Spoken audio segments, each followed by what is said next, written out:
আওয়ামী শাসনামলে গুম ও নির্যাতনের ২ মামলায় এবং বৈষম্যবিরোধী আন্দোলনের সময় রামপুরায় সংগঠিত অপরাধের এক মামলায় অভিযুক্ত ১৫ সেনা কর্মকর্তাকে কারাগার থেকে ঢাকা সেনানিবাসের সাব জেলে নেওয়া হয়েছে।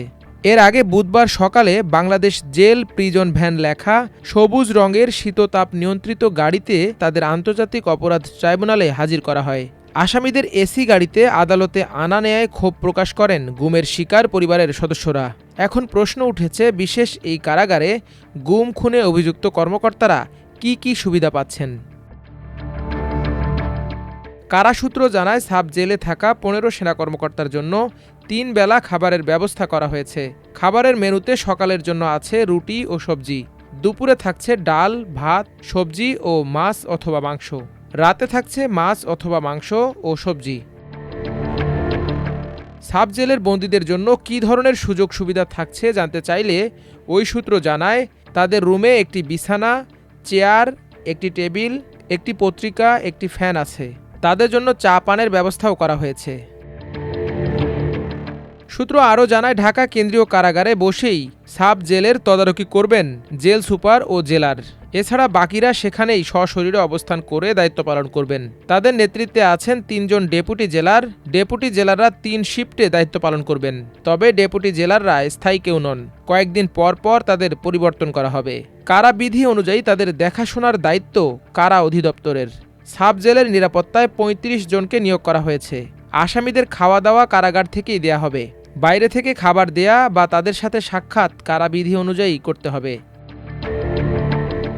এর আগে গত ১২ অক্টোবর স্বরাষ্ট্র মন্ত্রণালয়ের এক প্রজ্ঞাপনে বলা হয়, ঢাকা সেনানিবাসের বাসার রোড সংলগ্ন উত্তর দিকে অবস্থিত এমইএস বিল্ডিং নম্বর ৫৪কে সাময়িকভাবে কারাগার হিসেবে ঘোষণা করা হলো।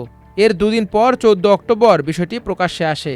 সাব জেলটি ৩ তলা বিশিষ্ট ভবন, এতে ১৬টি কক্ষ, প্রতি কক্ষে একজন করে রাখার ব্যবস্থা আছে।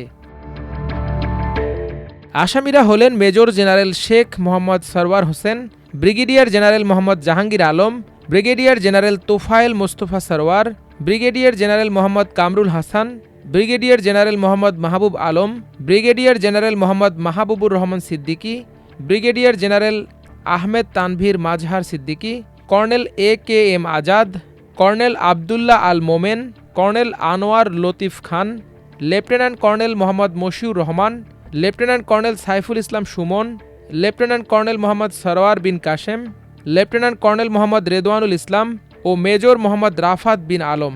একই মামলায় আরও ১০ কর্মকর্তা পলাতক রয়েছেন।